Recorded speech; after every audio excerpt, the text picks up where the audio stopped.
Hi everyone, welcome to this week's Halton Hills housing update. So I feel like I have a positive update this week, especially with where inventory went. So let's dive right in. In Georgetown this week, we had 9 sales, which is pretty even with what we've been seeing on a weekly basis the last few weeks. We did have 9 new listings, so even listings to sales. But what we saw this week was a lot of properties coming off of the market for whatever reason. They're kind of abandoning ship here on this market. And so inventory is actually down this week despite our numbers being even. So that is awesome news. Acton this week had 3 sales and 4 new listings. There was no sales in Glen Williams or Limehouse. The rural market also had no sales, but they did have 2 new listings. So now the real story of this week is the active inventory.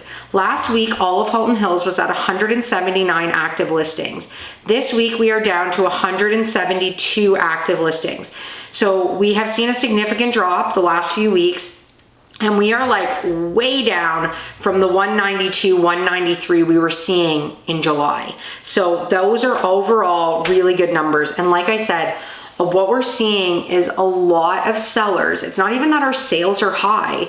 We're seeing a lot of sellers coming off of the market completely. They're, I guess, not having the results they're looking for, or they're simply just not getting offers and they're abandoning the market. So inventory is continuing to come down, which is exactly what I was hoping would happen in the summer. Looking at Georgetown, last week we had 116 active listings. This week we are down to 110 active listings.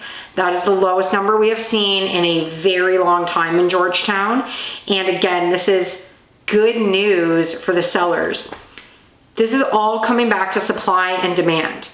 We have a ton of supply right now, and buyer demand is, it might be at an all-time low, I don't know. People are super hesitant, their approvals have gone backwards, and there's just not a ton of buyer movement right now.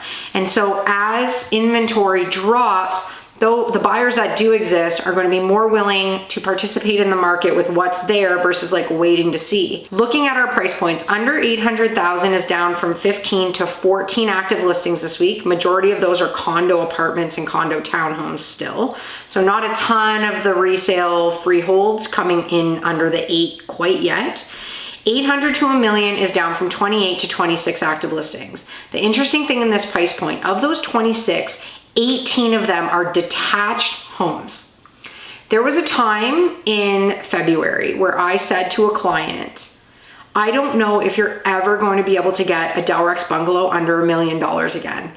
I really didn't know, like the market was going in such a scary place and we had been competing and bidding and just nothing was coming to fruition. And it felt like prices were going crazy. And so there were a lot of people that spent $1.1 to $1.3 million on Delrex area bungalows. And now we have like over a dozen of them available, and some of them are under 900,000. So we have come back so far, especially on that kind of product. So it was interesting to see how many detached homes under $1 million were actually available. And actually that's just 800 to $1 million. There's a couple under 800. So it's like over 20 detached listings available under $1 million in Georgetown. That was literally the doom and gloom time. I never thought I'd see the day again, but here we are. So looking at $1 million to 1.5 million, that price point is down to 45 active listings. It has been a long time since that price point has been at 45 active listings. We were at 47 last week. We have been continually coming down week over week. And so good news for the people in that pocket that hopefully supply is going to start to dwindle in that pocket. 1.5 million plus is down from 26 to 25 active listings this week. Again, lots of great stuff available, but people's approvals have come backwards, so their budgets have had to come backwards and prices are just coming down. So now looking at Acton, it remains the same this week at 20 active listings. Glen Williams is down to 9 active listings. Limehouse is down to 3, and the rural market is up to 30 this week. So overall, I think that this is a positive update. We have seen inventory coming down the last few weeks, which is something that normally happens in the summer, but we were not feeling it in July.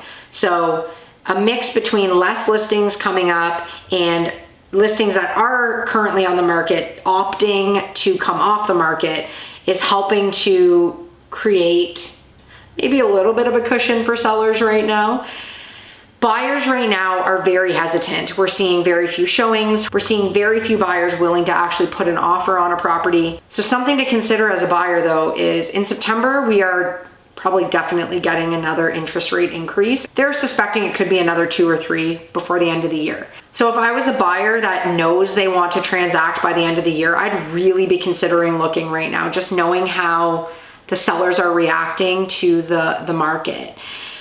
And so we are going to see what happens. I'm anticipating that we will hopefully see inventory continuing to drop throughout this month. But if you're a seller, don't wait for the fall market. It is not going to get better for you this year. So that's my spiel for today. There's just been a lot of conversations happening this week between sellers and buyers and when's the right time to move and where interest rates are going to go. And it's just been, people are just in a really confused state. I just think for buyers, if the prices get better, your interest rates are getting worse. And for the sellers, I just don't think your price is going to get better this year. So I'll be back next Tuesday to see what happens this week. Have a great week, everyone.